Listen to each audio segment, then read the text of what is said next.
Good afternoon, everyone, and good morning still to everyone joining us from the West Coast. I see you out there. My name is Mike Hanberry. I'm Director of Business Development for Webolutions, and this is Getting the Most from Your Google Analytics. What story is it telling you?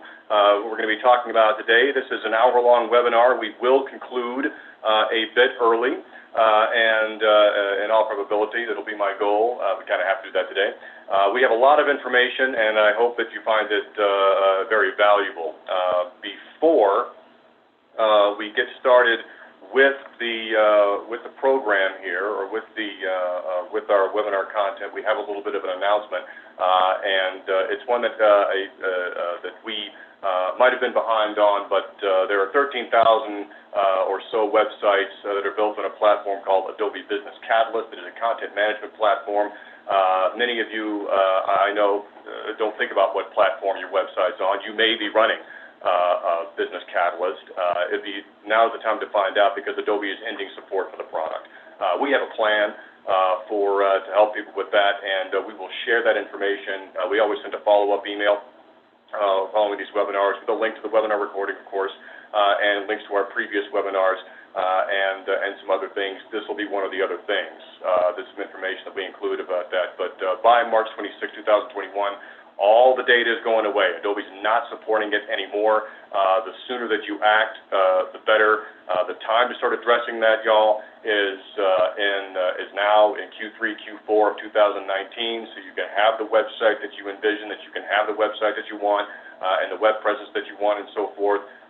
If you wait until the middle of next year or the fourth quarter of next year, the clock is ticking, and you are in danger.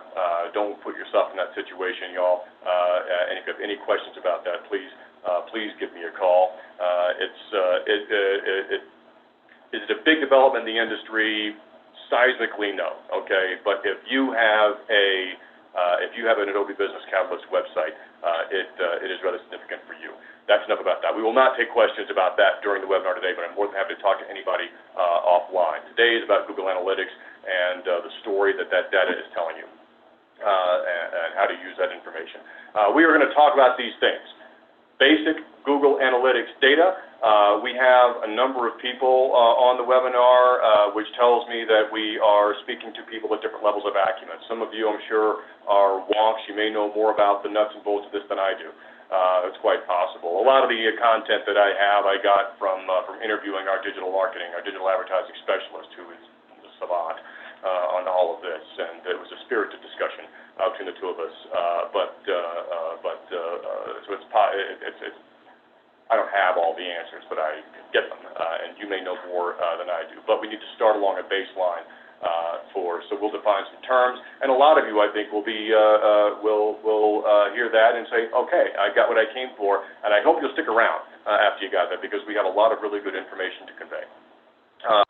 Next, we want to identify the right data to get from your website. We did a webinar in April about identifying getting the right data from your website. That will be linked in the email that we send following this, and we can always get it to you. It's always available to you, but we're going to focus on getting the data from Google Analytics. We're going to narrow that down very much, and we're going to apply those principles to Google Analytics, and we'll show you how to do that today. Common Google Analytics mistakes to avoid. Great story to tell there. We're going to take a victim and turn him into a hero. You're going to enjoy this. Stick around. It's fun. And Google Analytics capabilities most people don't know about. Tips and tricks. That was, again, from our resident wonk here. We got a lot of great information to convey. Next month, go ahead and set your calendars to join us, because next month we're going to talk about local search presence. We are going to take a very similar approach to delivering that content. We are going to talk about mistakes that people make. We're going to talk about new capabilities within local search that people aren't taking advantage of because they probably don't know about or how to take advantage of, and we will cover local search basics, which, by the way, have changed over time. So please go ahead, please mark your calendars, and please plan to join us in August to talk about local search presence. While many of you are new, I don't know many of you who are on the webinar. This may be your first introduction to Webolutions. Thank you for joining us. We're very glad that you're here. And while so this is about us, 25 years. This is about us. Let me tell you, while you consume that information, about who I think you are. I see that we have people on here who are members of our smart marketing community that we founded 10 years ago. So happy that that's so validating that you remain engaged with us, that you continue to let us know that you find value in the content that we provide, and I'll use this word, in the leadership that we continue to provide in the community. It means a lot to me that you're here. I hope you keep coming. Thank you for continuing to engage with us. I see prospects, prospective clients for Webolutions. I'm very glad that you're here. Current clients have joined us. That's fantastic. And pretty sure that I got a couple of my boys that are on here. So I'm not sure if that's good news or not. We'll find out. Y'all behave. It's good to see you. What? Okay. If you joined us last month, I teased. I used to work in TV, right? So we tease things. After the break, we'll be back with this. We teased this. I want to talk about this just for a second, all right? Before we get into basic data, I want to connect the dots for how we ended last month and bring this forward. This is, I mean, it looks, if you're not a geek, this could be pretty intimidating, right? It's like opening a master's level statistics book in business school and seeing all these symbols and so forth. You can check out. Relax, man. It's cool. Here's what we got. This is a behavior flow. All right, this is showing me, this is an example of how, this is from Google Analytics, and it's showing me how somebody is surfing the site. Not just somebody, but everybody who's searching the site. Here is the far left column here, the white column there is the referrer, where the people came from, is it organic, is it paid, is it whatever, how they got to the site.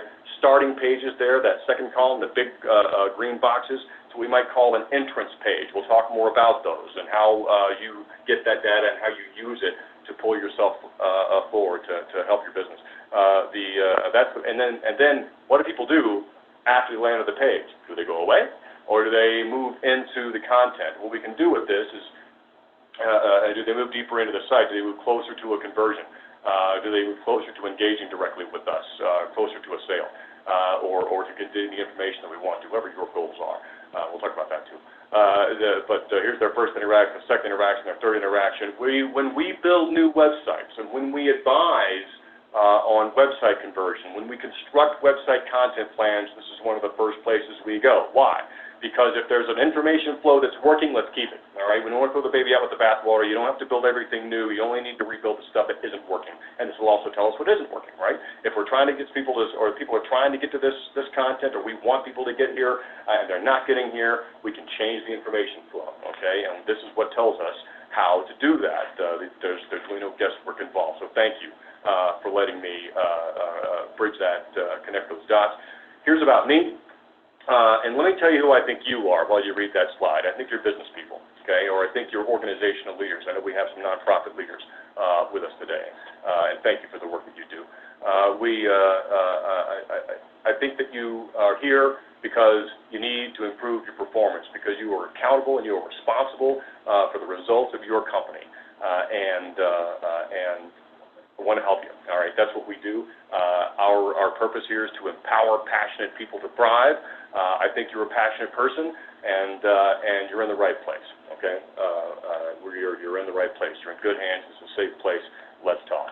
All right. I tell you what. Let's move right into it. Let's not waste enough with the pleasantries and the housekeeping and so forth. Let us start fulfilling the promise of what we said we would talk about, and that is basic Google Analytics data. Some of the first data that bits of information, meaningful information that you're going to want to draw from Google Analytics is this stuff that's listed on the slide. I want to take a moment here just to dive deeper into these bullet points. Okay, I hear a term still that people are using, and it's an outdated term, and it's hit. Right? How many hits does my website get, y'all? Hits is a bygone metric. It was used very early on in the existence of websites, very early on in the existence of internet marketing, because we did not have more sophisticated measurements. We have now for many, many years, and a hit is basically a file download, and that doesn't mean a person did it, if you follow me, okay? There are all kinds of bots and software programs, and you don't care if those things are hitting your website. You care about people. People are visits. A visit might also be referred to as a session. There is, you might also hear a visitor, who is a visitor referred to as a user. Okay, those are the exact same the exact same metric. About visitors, one of the most exciting data points within Google Analytics is new visitors, because you look at that and says, oh, these are new people who have been drawn to my site. It is not a one-to-one ratio of these are new people who have been drawn to the site, because Google bases that on IP addresses. So if I go to a website from here at Webolutions, and then I go home and I flip open my laptop, or I get on my I flip my laptop and I go to it from home, I've just entered from another IP address. Now I'm 2 new users. Same guy, same journey, 2 new users. I'm standing in line at the grocery store. I'm one of those people who doesn't do well with idle time. I get on my phone. I do it again. Now I'm 3 new users, but I'm 1 guy, and I'm on the same journey. So you have to, the data's not 100%, okay? The first-time visitors from any of those IP addresses will leave a cookie. We're all becoming more familiar with cookies, because anymore with the right to be forgotten and all the stuff that's going on in Europe, and that is have a very worthy discussion here stateside, is the right to privacy and your ability to know that you're being tracked. The way that you do that is you leave a cookie on the website. Now when you go, you get these pop-ups that say, hey, you're leaving cookies. Why do they call it a cookie? We just got a question to the chat. Why do they call it a cookie? I think it's because if they call it a proctology exam, people would be less excited about the prospect. But a cookie, yeah, sure, really good cookie. That's my theory on it. There's probably a better answer. We're not going to go any farther into it. And gentlemen, we are not taking questions about Adobe Business Catalyst. I'm happy to talk about that offline. We are also not taking questions about proctology, but that was fun. Thank you. Good to have you all aboard. It's a business meeting. Pages per visit, time on site, but your cookie is, again, that's device specific. And it is a good idea for you to clear your cache and cookies periodically. Just clean it out. If I sit at a computer and I visit your website and I leave a cookie, and then I sit at the same computer and I clear my cache and cookies, and then the next thing that I do is I go back and I visit your website again, well, I just left 2 imprints, all right? So now, even sitting in the same spot, I'm counted twice, okay? So we're going to talk a lot about data. Your inbound traffic source. That was on that first graphic that I showed you. That's what the inbound traffic source is. Is it organic? Is it paid? Is it coming from another source? Things, the basic visitor data. How do you use this information? This is going to be the entire focus of the moral of our story here for what we're going to do today. What it means is that we work with our clients to get this data and ascertain what the impact is, the available impact is to your bottom line. How is this performing for you? And one of the ways we do that is by making comparison charts. How did this perform month over month, year over year? This will show you seasonality. It will show you where to focus your efforts within your website, and I'm going to get into more detail on that as we go forward in this webinar. Basically, we're going to use this information to influence how our website lays out. We're going to use it to influence what our content plan is and where we do some things on our website. Sorry about this, guys, and particularly about the camera shot. And we will, a lot of the webinar here content is about how to get that done. I want to let y'all know that we do offer, it costs you nothing to talk to me. My job is to help passionate, is to empower passionate people to thrive. We are a values-driven company. We care about people. We continuously improve. Our passion shines. We own it, we own it, and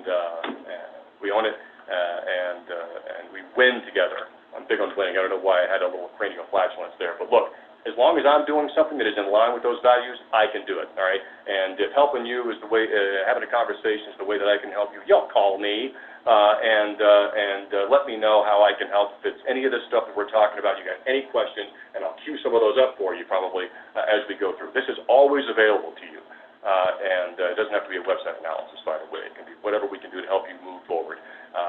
Okay, let us move.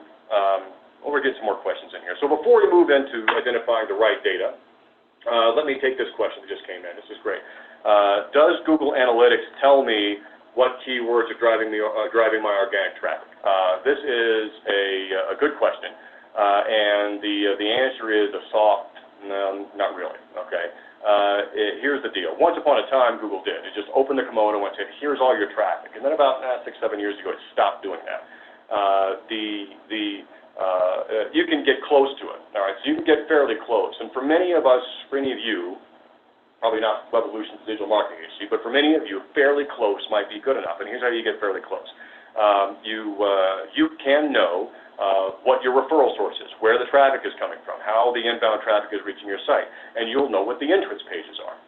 So you can take that data and get a fairly, and if you're doing SEO or a search engine optimization, or you're doing any kind of content marketing, and you've got a strategy that says, here are the pages that we're targeting, we're trying to bring people to these pages, well, you can form a fairly good hypothesis, a fairly reliable hypothesis on what is driving your inbound traffic. But if you want 100% accuracy through Google Analytics, the only way to do that is by launching and running an AdWords campaign, by paying Google money to advertise on Google AdWords. Aha! It's a profit deal. Yes, it is. And once you do that, you can get this information through Google Webmaster Tools, which can be integrated with Google Analytics, and that's one of the ways that we work with our clients, by the way, is we help connect all those dots and put all those things together. Great question. We got another question in, but it is basically addressed in this next segment. So I'm just going to move forward with it, with identifying the right data to get from your website. Now, y'all, I mentioned our website, our webinar in April, in which we covered how to choose what data, and in general, right? Generally speaking, you want data that is relevant and actionable. All right, you want data that you can do something about and that is tied to business goals. Now, y'all, we get I have a lot of conversations with people here at Webolutions. We've been around a long time. We got a lot of we've got a good brand goodwill, very good brand equity out there, especially in the Denver and Colorado area, the Rocky Mountain region. But we get calls from everywhere, and I need a website, y'all. Your website doesn't exist over here. It is not this thing. It is part of your business. So you got to run a successful business. You need to establish a number of things, right? What's your purpose? All right, why are you doing this? What's your overarching purpose for why you do this in the world? What do you stand for in the world? We strongly recommend running your organization by values, hiring, firing, managing to values, and incorporating everything you do, judging the fit for your actions by those values. And you need a goal, right? A mission that you're going to be on. Not a mission statement necessarily. We're good people doing good things for the right reasons. But a quantifiable goal that you and everybody else in the company is going to reach. Some people call this that part of the strategic planning, right? We need this much revenue. We're going to put this many people to work. Here's our critical path. Here's what we're going to do. Your website goals should be directly attached to those goals, right? And for some of you, it's pretty easy. For some of you who run the webinar, your e-com businesses, your website's pretty much 100% of what you're doing in the world, what your business is focused on. For businesses like even ours, right? We're a web company, we're a marketing company, but we have to look beyond that and look at all the things that we do in the world, our community involvement, our non-traditional advertising, and look at all of those things and see how they're affecting each other and how our website fits into that and how how it's performing, how it's supposed to perform according to our plan, and how it does perform next to our overarching business goals. You've got to tie everything about your marketing back to your strategic plan. Your website is your strategic goals. Your website is no exception, okay? And I mentioned geographic location to visitors here, and I'll delve a little bit more further into that. It's really a reminder for me to share a story with you, okay? We have a client, a brand new client that came to us with a pretty good understanding of their Google Analytics, I would say, better than average understanding of what that data was and how to use it. But when we looked at it with them, we looked at the overall data, and they were getting a tremendous amount of inbound traffic from YandX. YandX is a Russian search engine. These people do not do business in Russia. For some reason, completely by accident, unintentional, weird stuff happens in the world and on the internet. And they were ranking. They had totally really not relevant content that was ranking for searches in Russia, and it was driving a lot of inbound traffic, and they were including that in their analysis and their strategy plans. They didn't do business in Russia, U.S. only. So that traffic is meaningless for a number of reasons. And once we chopped out that data and only focused on the U.S. data, the data got more manageable and the picture got much clearer just with that one adjustment. And I got stories like that. I'll share a couple with you here that are very much like that. You find that one thing, and it doesn't flip the switch, fix the problem, but it illuminates the solution, sheds light on here. Another example of this, we had this happen. Here's a good Webolution story. So we do a lot of physical fitness stuff here. We got a 5K team, we got a stair climbing team. Our director of public policy is a big runner. He has all kinds of weight loss and fitness programs that we participate. And one of the things we did was called the planking challenge. We jumped in and participated with a client of ours who was hosting this, and we were a good fit. And so in everything we do, you got to blog about it. So we wrote this blog, and apparently the age of our domain, the robustness of our site, this article that we wrote was ranking for planking. We were drawing all this traffic in for planking. It's a pretty thin, long line to draw that says somebody who's interested in planking wants to talk to somebody about digital marketing or a website or marketing strategy or any of the stuff that we do. And so we looked at that, and it's okay that we have that, but we should be looking at that within our data set. That is one of those most visited pages that we can just take out, okay, and move down the line to see what else we can do. And I'm going to fill in some gaps if you just hang on there with me. Finally, here, I'm going to make my notes here. Here's another example. Let's say that you wrote a blog post a long time ago and it ranked well, but now the content is outdated. This happened to me. Back in late 2010, when Facebook was new, I wrote a blog post that explained how to, the mechanics of how to get a custom username for your Facebook page. That page, and then you write the blog post, you pretty much move on to other things. Don't you forget about it, but it's there, it's doing its job, and you're making more content, you're doing other stuff. Okay. We have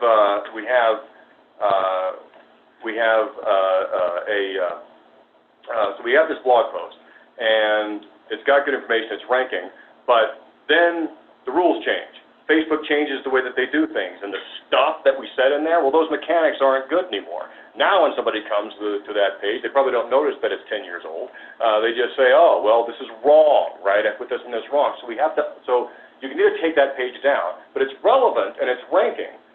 So you have the option of changing the content. Okay.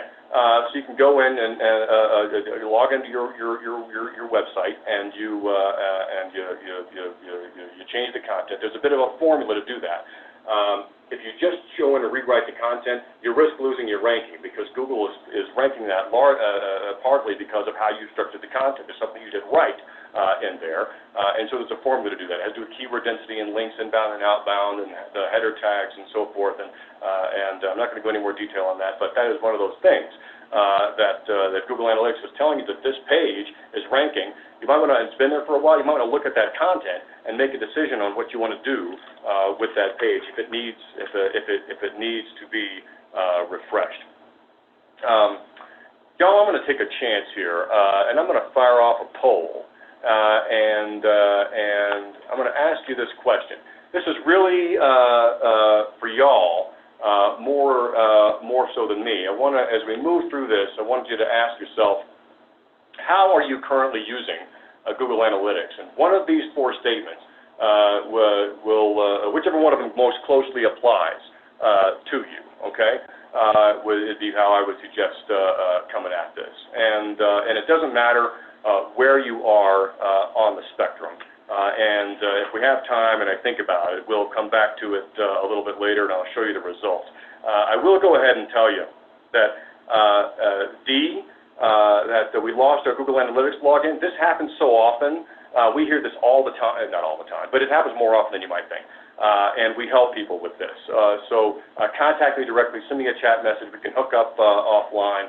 We have helped people recover their Google Analytics access. And looking forward, we might also make some recommendations as to low-cost, secure password managers, which pretty much take that problem away or anything going forward. If anybody's answering C, there's a quick trick to that, and I won't have time or the ability to go through it here on the webinar today, but we can offline it, and it'll be a snap for me to show you how that. I can probably take the time to show you how to look at some other things on your website. So I'll leave that up there just for a couple more minutes and see if anybody wants to respond. Just thanks to everybody who has already responded.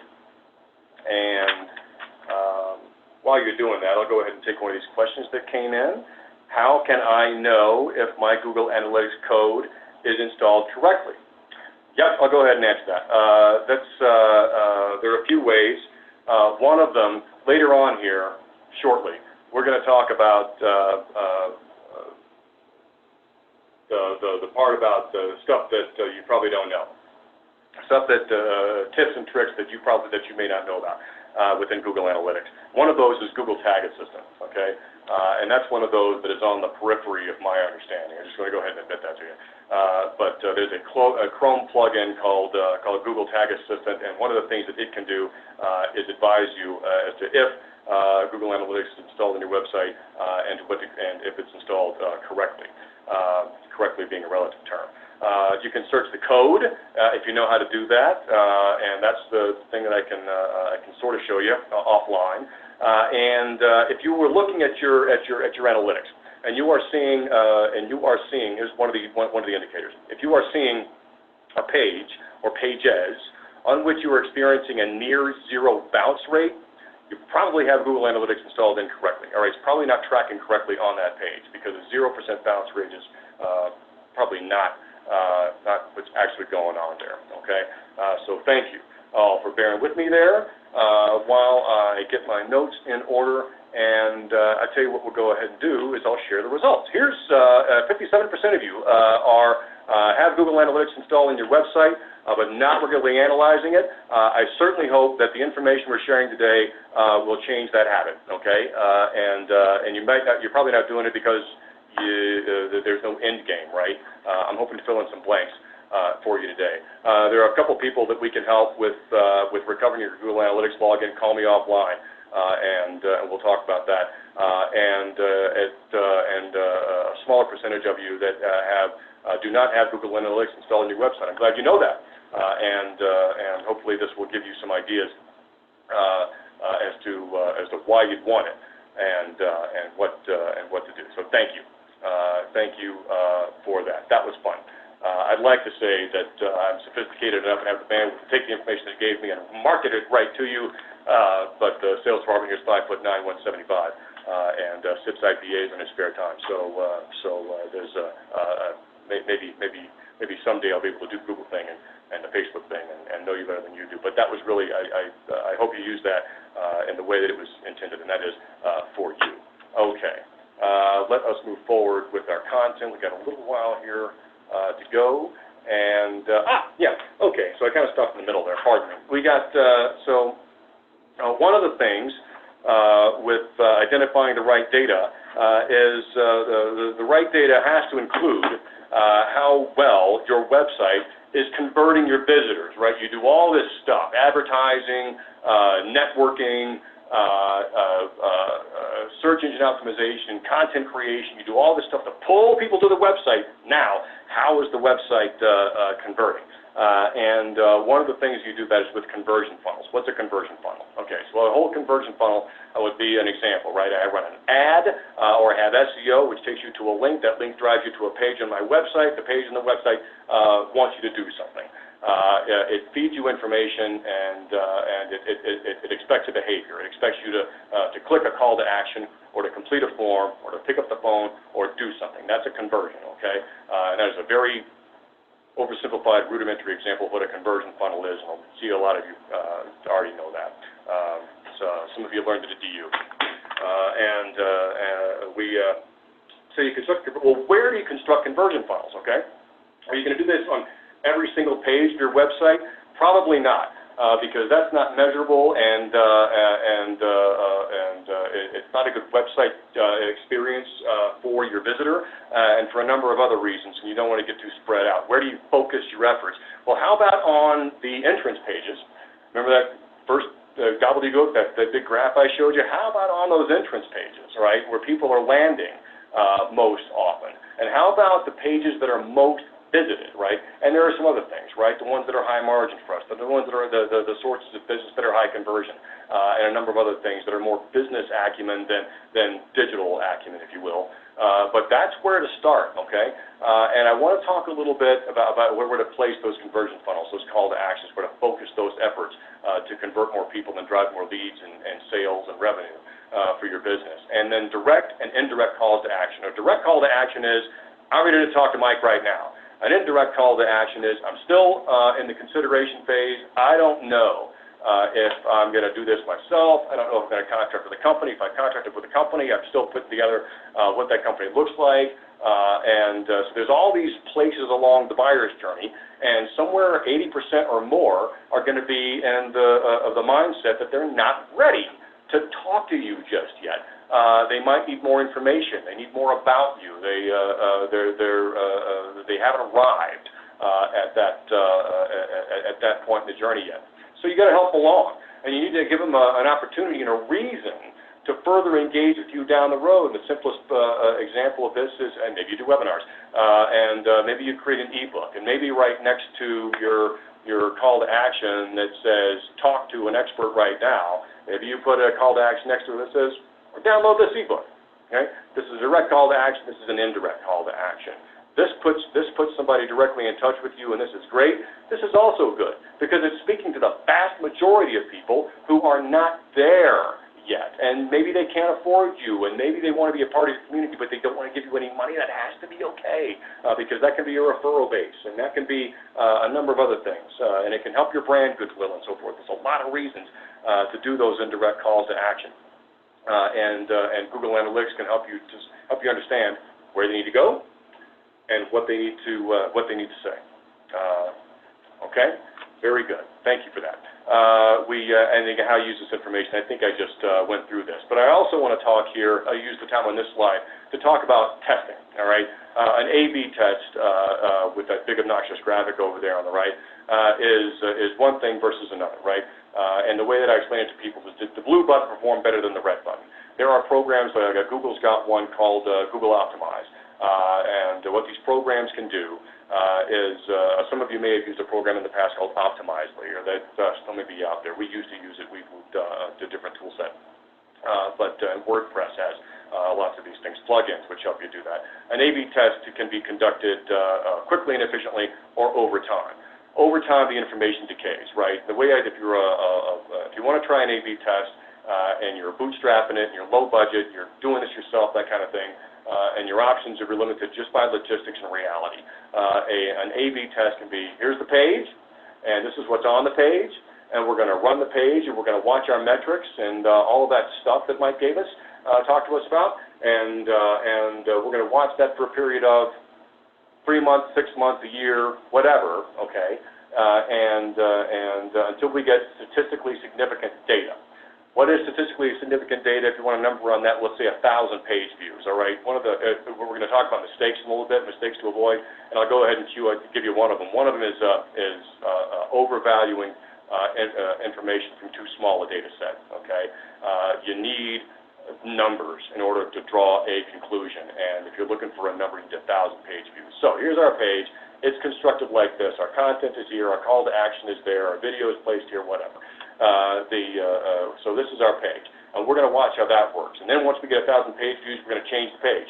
Same page with same content, maybe different placement. We made the button bigger. We moved the button. We changed the color of the button. We left everything else the same except we tried a different call to action. Instead of using the word submit, we said get your free something right now, or something like that. You know, we changed one thing, A, B, okay, and then we ran the test. And then we're going to get back, and here's the result of the test. You don't run the test for the purpose of getting the lift.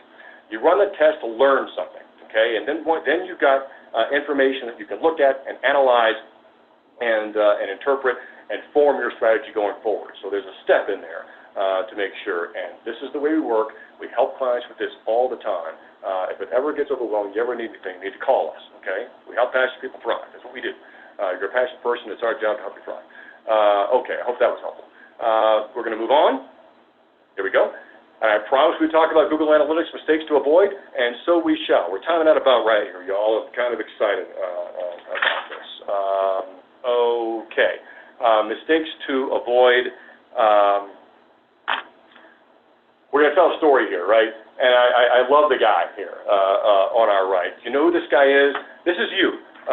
This is you, and it's been me, when at 9:30 at night in the office, you are presenting to the executive team tomorrow morning at 8 a.m., and you just figured out that the data that you have to present to the executive team is bad data. Why is it bad data? Because your Google Analytics is not tracking stuff correctly on your website because you've made one of these many mistakes. I'm just going to warn you, I got 3 pages full of mistakes, right? And I have seen every single one of these, and there are more that come through the door. So if these are you, don't feel alone. This is the way this goes, y'all. And this is why we're talking about this, so we can fix it. And this guy's in misery, okay? And he's feeling like a victim right now. But stick with me here in a few minutes. We're going to make him a hero. He's going to emerge triumphant from all this, and you're a part of that. So, hey, stick with me here. Here we go. So not set up throughout the website. What does throughout the website mean? Okay, throughout the website means on subdomains. There are good reasons often to incorporate subdomains within your website. And what a subdomain is, here's a word, ourcompanyname.com, okay? So that's a subdomain. And often people launch subdomains and don't install Google Analytics on the pages on those subdomains. And it screws up your data. So you're going to use a subdomain? Great. Take Google Analytics with you. Event tracking, another one. Is another one that's within, not set up throughout your website. Okay. There is a difference, a fundamental difference, I think, in how a company or professional who is a digital marketing specialist, okay, that they approach it versus how a business person approaches this. And here's the difference. Event tracking on your website, eventually just means this thing happened and we want to know when this thing happened. This thing can be clicking on the call to action button, get my free or whatever that is, right? And that's an event. That's an event. And you can track that and see how many people did it. Then you get taken probably to a conversion page, a web form page, a landing page, whatever you'd like to call it, and things happen, right? Then people fill in the information and they click submit, and now that's another thing that happens. And what should happen after that is another page, a response page, a thank you page is another name for it, loads. That's a conversion, right? That's the conversion that you want. That's the event that you want to attract because that person came all the way through, okay? That visitor went through the conversion funnel and now they're ready to talk to you. Now you have their information. That's a sales lead, okay? That's a conversion. You want to make sure that that's how you're tracking it. Google, I won't belabor the second bullet point. Not filtering and excluding IP addresses of robots and spiders. IP addresses that need to be, that should be removed from your tracking include your company's IP address, your home IP address, your employee's home IP address. If you work with outsourced partners or affiliate partners, those IP addresses need to be eliminated from your Google results because they are not prospective customers. And they're not visiting the website for the reasons that you're tracking. So, and there's another one, internal domains, partner IP addresses, third-party payment sites. If you're going back and forth with any kind of an e-commerce solution, then you want to make sure that that domain is eliminated from your tracking. Let's see. Adjusting your Google Analytics as your website changes. Did you create a new conversion funnel? Did you create a new event? Take Google Analytics with you. Make sure that that is installed all the way through when you create a new conversion funnel. Over-validating certain metrics. I talked a little bit about this. Your homepage bounce rate. is one that can probably be ignored. You know what? Remember the phone book? Many of us remember the phone book. I know a couple of you remember the phone book. We don't even let it at the door here anymore because it's just, we couldn't stomach the, all it does is get recycled. We just said we don't want to be responsible for that, that waste anymore. Just it's a fascinating story if you think about what happened to the phone book, where they were, and what happened there. I won't tell you that story today. But one of the things that the internet is, and Google is the phone book. So if somebody gets to your website, gets to your homepage, sees your phone number, calls you, website did its job. If they bounce after that, that's okay, right? So that's one of those things that can be just a death home that can likely be lower prioritized or just flat out ignored. And finally, double tracking. What is double tracking? Sometimes if you're using Google Tag Manager, it can happen where Google Tag Manager gets installed on the same pages where the Google Analytics has been hard-coded. If you've got it installed twice, you're screwing up the tracking. One of those needs to go. Another way is installing new code without getting rid of the old code. Don't let me sit there. I'm going to come back to that. Stay tuned here for just a little bit longer because there's a very important point that I want to make about that in context about something that we're about to cover. More mistakes. This guy's still in misery. Oh my goodness. Last source attribution. I want to tell you a story as to what last source attribution is looking at the analytics and saying, this is where my conversion came from, therefore that channel is performing. I should increase my investment in this channel and take it away from these other channels. And that's a reasonable conclusion. It's very logical. It does not take everything into account. If you've watched our previous webinars, you know about our big marketing method. You've seen our effective marketing hierarchy, and the point about that is individual tactics alone are not as effective, and they don't tell you the whole story. That when you look at these things in the whole and plot a strategy based on all of this data juxtaposed. Here's my story about this. We did business with an internet service provider. This is years ago. They got acquired. We stopped working with them. They entered a new market. They bought a tower in Castle Rock, Colorado, just down south of us here, a little short ways down I-25. And they went into there and they said, we want to generate some sales. And so we launched, and one thing you can do right away in our world is you can launch a Google AdWords campaign. That can happen right now. We put the campaign together and we launched it. Now we at Webolutions have expectations, and we've got minimum expectations about everything that we do. And we looked at the data, and we looked at the available, what marketing students would call the available market, and we plotted a chart for that. And we knew what conversion rates our landing pages generated, very confident. And we knew what click-through rates we expected, and we know how much traffic, based on the budget that was being spent and the search volume and how we were positioning this, what kind of traffic we should expect for landing pages. And we ended up going back to the client within a few weeks and saying, we're pausing this, right? You're not giving us any more money for this. You're not spending any more money on that advertising campaign until we back up, because the results weren't there. We were not getting the sales. The conversion rate was okay, but the volume coming into the page, we weren't getting the click-through rates. And it didn't make a whole lot of sense, so we stopped and went back. The brand had no goodwill. Now, an ISP, all of us are pretty dissatisfied at some point with our ISP, right? It's pretty common anyway for people to be searching for a new internet service provider. It's one of those things. I worked for the cable company for a long time, so I know how it feels to be on both ends of those things. And we did some things with them. We introduced them to the marketplace in a very human way. We were members of the Castle Rock Chamber of Commerce. We were a sponsor of an event they do there called the Wine Fest. We helped them get a booth at the Wine Fest so they could start meeting the locals. They, of their own volition, got some radio time in Castle Rock, and they got there's a big outlet mall down there that attracts a lot of foot traffic, and they put a booth out there and gave away tchotchkes and donuts and shook hands and met the locals.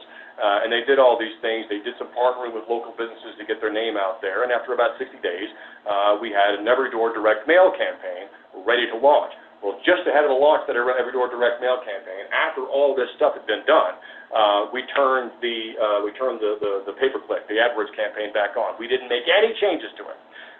We believed in what we did. Our copy was compelling. We believed in our funnel. We knew what conversion rates we could expect, and we just turned it back on without making any other changes, and there were the conversion rates, okay? And if you looked at that, you'd say, oh, pay-per-click works. Well, it did.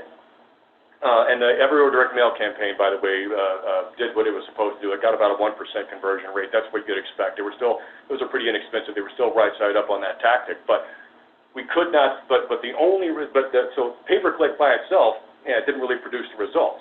But it was an effective conversion point after some brand goodwill had been developed. And I hope that's clear as an example of how those sorts come together and the danger of last source attribution when you're looking at Google Analytics.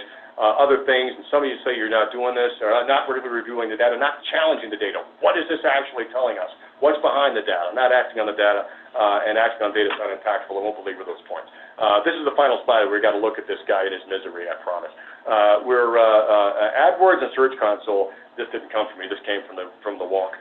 But Google Search Console and AdWords, it does happen where you've got your analytics stuff, and then at a later date you decide you're going to launch an AdWords campaign, and then you don't go back and link those two up. A lot of valuable information there in your analytics that you can feed back from your pay-per-click performance back into your search engine optimization plan. There's all kinds of ways to make that work for you beyond the actual transaction and the sale and the lead count. Tracking personal identity information. Okay. So this question I know I'm going to get. What exactly is PII? PII is email addresses, personal phone numbers, and social security numbers. Tracking it is a violation of Google's terms of service. They'll kick you right off the internet, all right, if you're doing this. And I don't think anybody's doing this, certainly nobody that's joined us here that I know on our attendee list would ever do this, right? But it happens by mistake.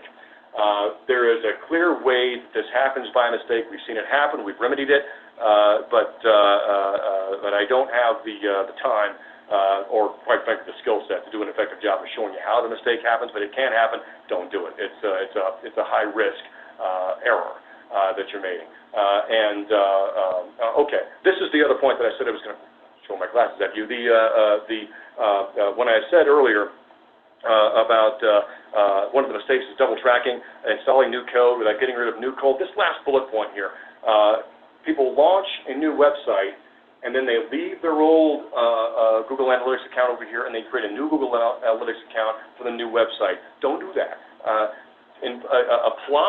Install the same Google Analytics information onto your new website, because one of the reasons that you built a new website was to get lift, all right, to make the impact. And you're only going to be able to see the impact if you have that month-over-month, year-over-year type of seasonality type of comparison, and that comes from this Google Analytics account. So just install the same old code, the same account, onto your new website. Track it that way, and it'll give you a more reliable, more bottom-line, at-a-glance metric for tracking that. Okay? Hope that's clear. I'm getting tight on time, y'all, so I'm going to keep moving forward. Okay, and I know this is a bunch of you who have stuck around for this, just to get this, the secrets behind what we do. See, I told you we were going to turn him into a hero. Look at that guy's a different guy, I know. But this is, but he is, what has he done to do this? He has corrected those mistakes. He is using Google Tag Manager. I'm not going to go into detail this, but that simplifies the process of adding new tags to the site, and it works like your Facebook pixel and your retargeting pixel. A lot of you are using that on that. So, and one of those things is, guys, even if you are not using retargeting, are not using Facebook ads right now, go ahead and install those pixels on your website, because they won't launch unless and until you have enough volume that those pixels have seen and recorded and observed. So even if it's a peripheral possible thing that you might do in the future, and it should be one of the things that you consider doing, by the way, the sooner you start feeding data to the pixel, the better off you'll be, and the sooner you can actually generate some results from that investment. All right, UTM tags. These are tracking tags. If you've ever noticed when you assume a question mark and all that stuff behind it, that's tracking you, and it's feeding data back into your Google Analytics, very valuable data. So UTM tags. oldie but a goodie. And there we talked about conversion funnels, that Google Analytics can monitor your traffic all the way through your conversion funnels, and probably should. Developing custom audiences.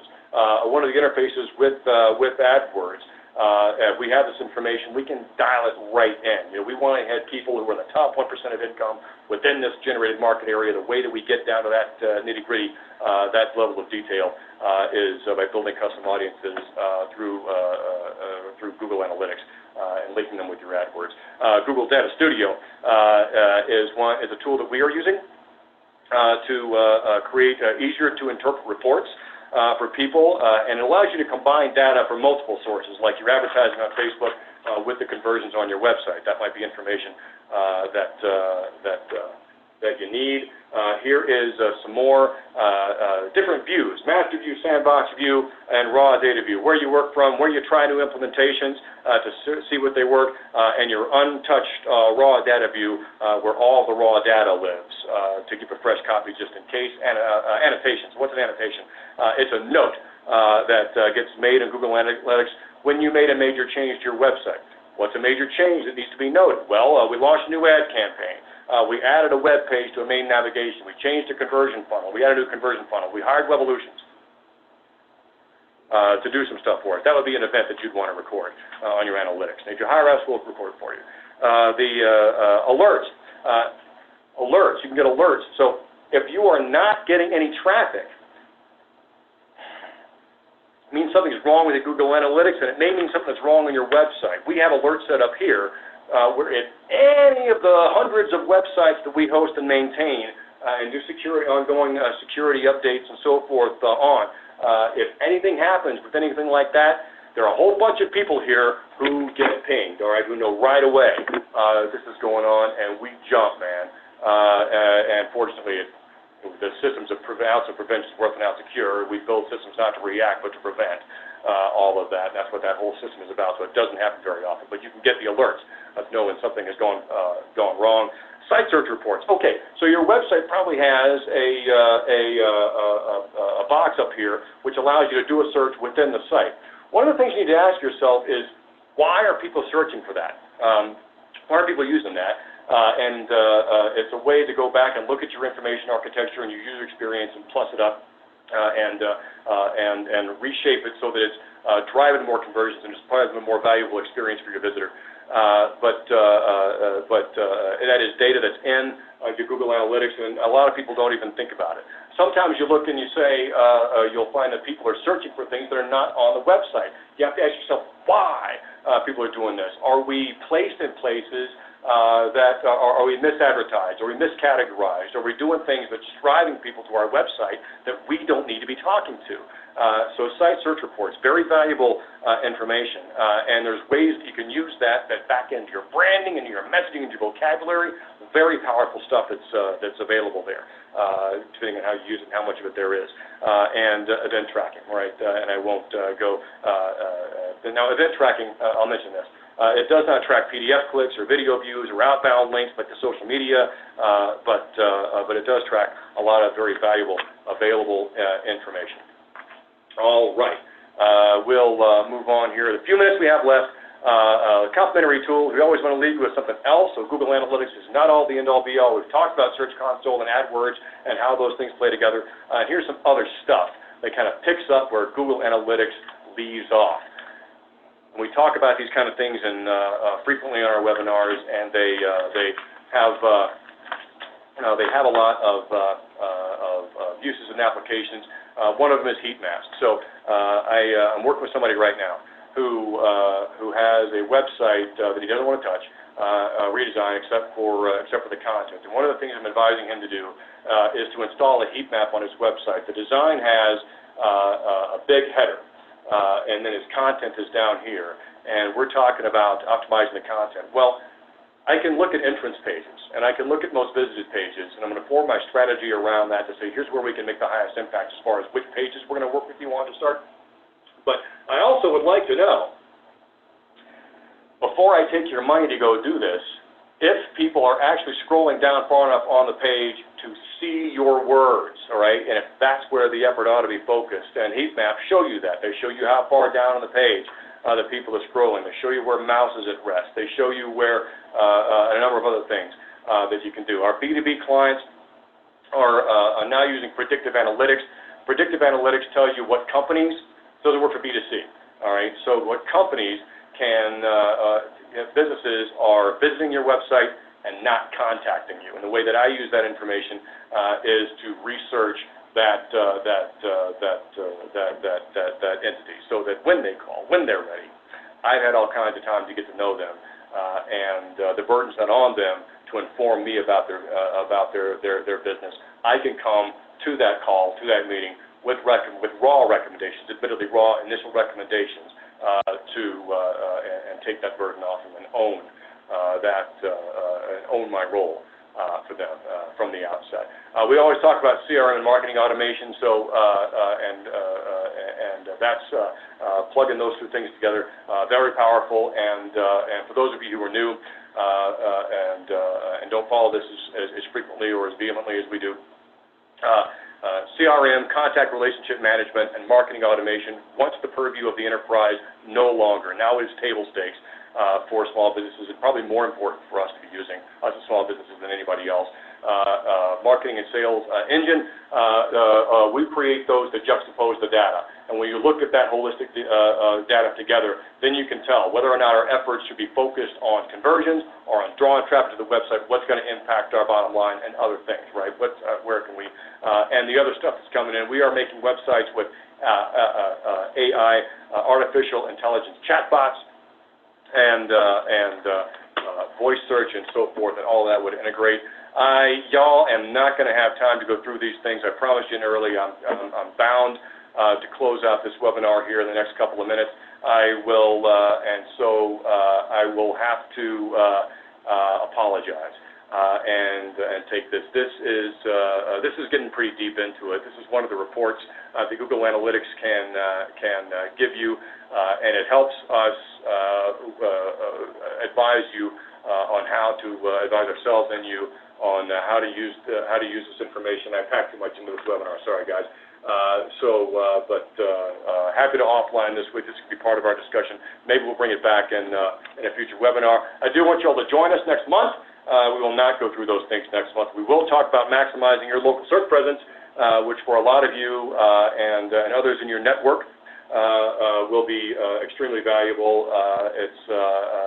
And very impactful, I hope. And I hope that you'll join us. That's the marketing hierarchy that I mentioned, but I'll happy to talk about that when we have more time. Thank you for joining me today. My name is Mike Hanberry. I'm Director of Business Development for Webolutions. It's been my pleasure to have you today. I sure appreciate your time. If we can help you with anything, please give us a call, 303-300-2640, info, @webolutions.com. Our purpose is to empower passionate people to thrive. Y'all go thrive. Thank you so much for joining me today.